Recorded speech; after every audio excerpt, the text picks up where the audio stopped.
Hey guys, what's up? It's Jules here for WhatCulture Gaming, joined as ever by the lovable scamp with the spikiest of hair. That if it's I touched, so long. Rings would fly out of me like Sonic. Scott Telford. Hello. Yeah, my hair's getting very big. It's touching the top of the roof now. Almost time to get it cut. I know, that's how you know. But let's cut to the chase for a second, because you might be thinking, this isn't a news video, even though you're in the news section, and that's because we wanted to do something a little bit different for you lovely, lovely people out there. Now, you may remember, a couple of weeks ago, we posed a little question to you, which was, what are your favourite secret video game over screens? And the reason why we were doing that isn't just because we want to stay in touch. I mean, if I wanted to do that, I'd just visit one of your mums and leave a little cookie on the bedside with a little note. Like one per list. Very true, very true. But the reason we're doing that is because we're actually launching a sort of sub-series where we're looking at the best and worst aspects of gaming, and we wanted to choose something a little bit different to start with, and that was secret video game overs. Now, Scott and I have both got our choices of what we think is the best one, or at least the most humorous, and we've actually Mine's curated. Definitely the best one. And we've curated some of the responses that you guys have given, and what we do is just have a little chat about it. Because as a concept, Scott, the idea of a secret video game over is actually quite interesting, because it's not, as we originally wanted to make sure that there was a distinction, a video game ending. Now, a video game ending implies that the protagonist, whoever they are, it makes it through in some form, and it's a closure of the game's arc. Whereas this one, video game over, implies that arc has not been achieved, but it hasn't ended the way you want it to. Yeah, I think anything where the game recognized your own bullshit and maybe knew what you were doing and then said, hey, whoa, calm down, game over. You shouldn't be doing that, you shouldn't be over there, you're supposed to be on this path or whatever. Like, for example, if there was one that was just kind of like, it said, do not kick this dog, and you go over there and you woof that woofer in the face, that probably isn't really a secret game over as such, because stop kicking dogs for a start. But if it was any other RPG and then you went up to a big old dog and kicked it right in the face and then it gave you a secret game over, then it would work. That would work. So that's kind of the criteria that we've got. So that's the kind of distinction. I know it's a little confusing, but the reason we want to do this is because, again, we want to share our love and hatred for games in all their forms.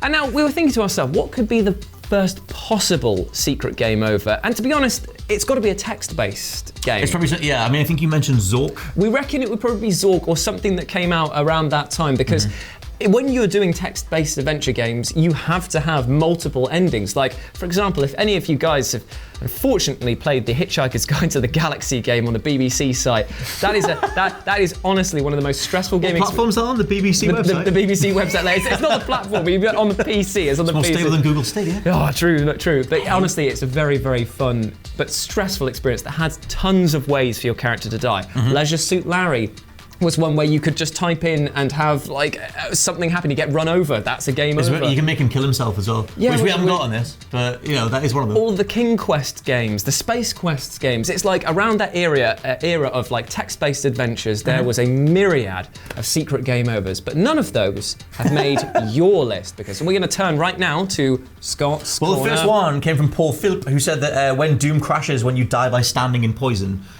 Which is the one when What? Apparently, that's all we got. So when Doom crashes, when you stand in poison. It kind of sounds more like a bug. I mean, there is the one in Doom 2016 where if you fall in the lava, he goes down doing the Terminator thing, doing the standard Terminator 2 thing. Now that's very cool. It's very cool. I would have chosen that one as my secret video game over, because obviously it's something that can only be triggered if you fall in lava, and you're not likely to fall in it every once in a while. But I don't remember that game crashing. I played a lot of Doom. The game crashing when you stand in poison. Maybe it's really obvious, and I've never stayed still in Doom, so I've never been standing around in poison. Yeah, honestly, the concept of standing still in Doom is a foreign concept to me, because I'm usually just either I'd like to think of myself as one of those speedrunners who's like jumping around, doing all the like, little slides, you know, they do the side sliding around things. Whereas what's really happening is I'm just like, get away! As long as everything dies, it's fine. Very true. The next one down came from two people, Alex Young and Justin Hogan, who said it's not really a secret, but fission mailed in Metal Gear Solid 2. Now, I actually had a friend who turned their game off during this bit, not the bit when the kernel tells you to turn it off, but they thought it had glitched out, and they rang me up and said, I've just turned it off, but it did say fission mailed, and I said, it's definitely supposed to do that. So So for some people, maybe it did count as a game over. But yeah, the bit at the end of Metal Gear Solid 2 when you find out that, spoilers,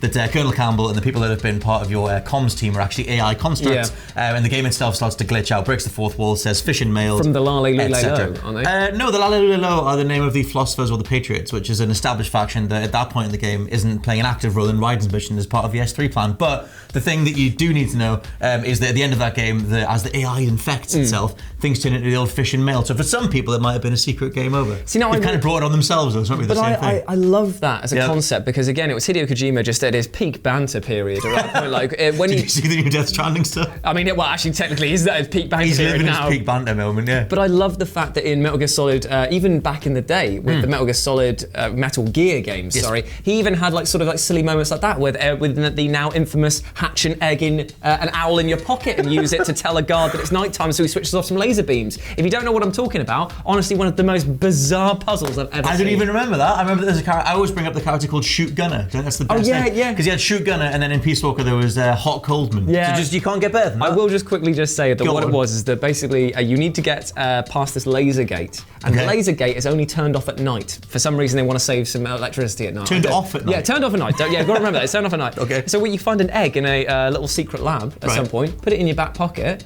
and then it hatches into an owl, and you hold the owl out, the owl hoots, and the guard who's on there just goes, guess it must be nighttime then. Are you sure this is in Metal Gear? That's in Metal Gear. Is it? That's in Metal Gear. The secret owl egg. Honestly, it's no fish and mailed, but I'm just saying it's another weird moment in a very wacky series. I mean, sure. Next one down, great name this. Pixel Grip Mrs. BronyCon, as you do, said all the ridiculous endings of Nier Automata, like eating a fish, exploding in the bunker, or killing all the villagers in Pascal's village. Now, who the hell killed all the villagers in Pascal's? Why? It's got one of the best bits of music in it. Yeah, but the music sounds so much better when you're just slashing them all to pieces. Man. I think that Pascal is a lovely AI, but I just at the same time you used to killing a lot of AI in this, and you are one yourself, and it blurs the line between which is okay to kill and which is not. Out of those, I haven't done the one where everyone dies in the bunker. I know about the Pascal one. The one that I did do was the eating the fish.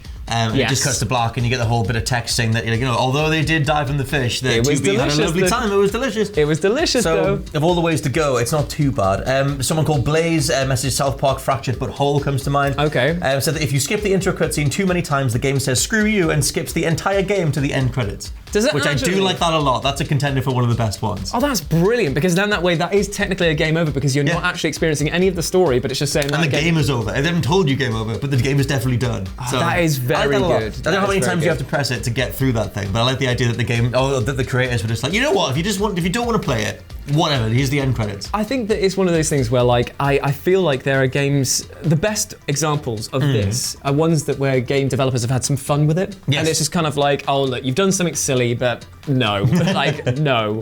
So another one, which actually is also from Nier Automata, but comes from David Cormillo, whose name I'll definitely get right, said it's also in Nier Automata, but the bit where you're changing your chipsets around.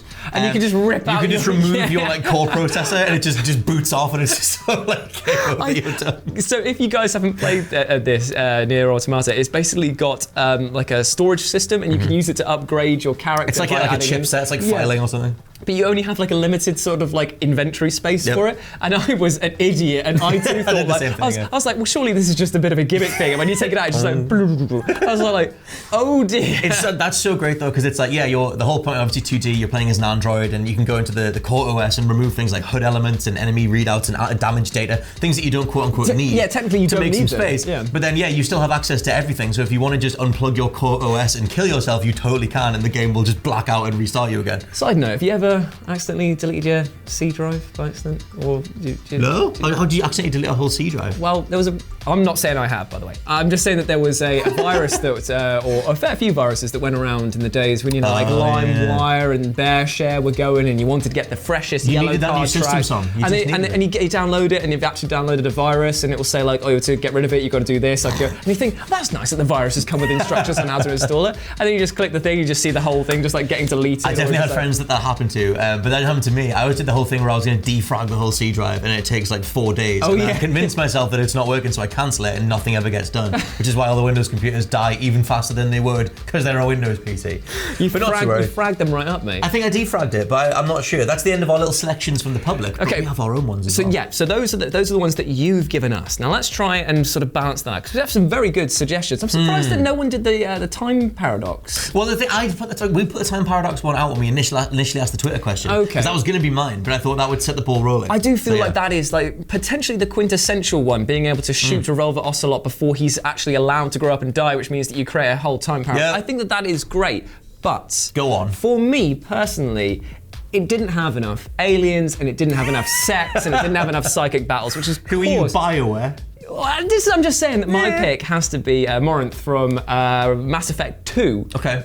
Now this is why I picked it. I can't remember this. So basically what happens is you get your Samara is one of the people that comes on board your team, your sort of like suicide squad, as it were, but actually good this time. And she says, I actually have some daughters, and one of them is Morinth, and she is hiding out, and for her loyalty mission, she goes, will you please help me put a stop to her, because she's going off and being all crazy and evil and crap like that. Dancing to bad music. And then when you find her, they have a little biotic battle. Right.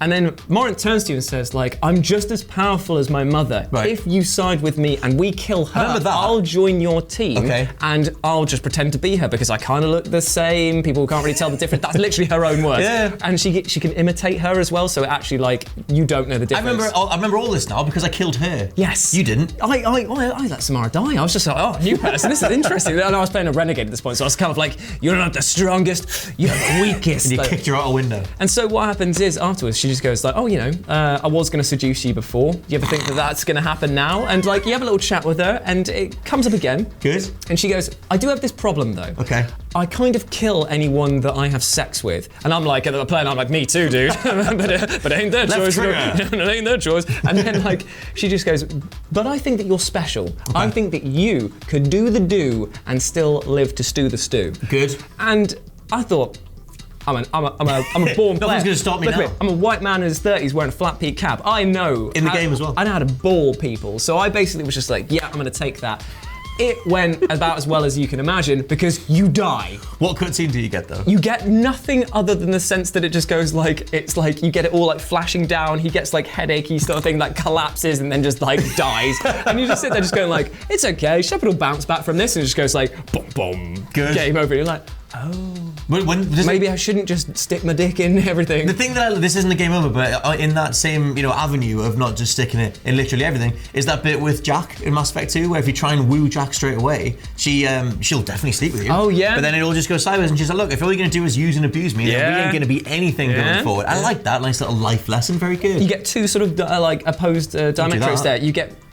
No, no. You get on one side, you get one that's kind of like a nice nuanced and maybe sort of like impassioned relationship. The other one, you've just got basically sexually transmitted mind disease. Death? Yeah, just sex death. But on the plus side, though, Morinth actually gets she gets smarter and more abilities the more people that she sleeps with and dies, and she's been doing it for centuries. So we'll just keep doing it then. At least the thing is, my argument is that you should carry on and play as her, because then she'll have Shepard's smarts and all of the other people's smarts, and then she'll be able to stop the Reapers. Literally, she's the most. That would have been a fantastic side mode if you could have just taken over as Samara for the rest of the game. Speaking of death, though, my one, which took a lot of googling before I started to remember this thing. Okay. Back in Sonic CD, which came out on the Sega CD, that horrible. It's a bad game. It's a bad port. No. It's a good game. It's just a lump that just sits on top of the because it's the Sega CD's an expansion, isn't it? Oh God, it looked awful. It did look awful, but Sonic's good. Sorry, yeah. Sonic is good. Yeah. But there's that bit if you've ever played Sonic on the obviously on the Mega Drive and everything, you'll associate him with speed, you'll associate him with a certain attitude, you'll associate him with getting the hell on with saving the world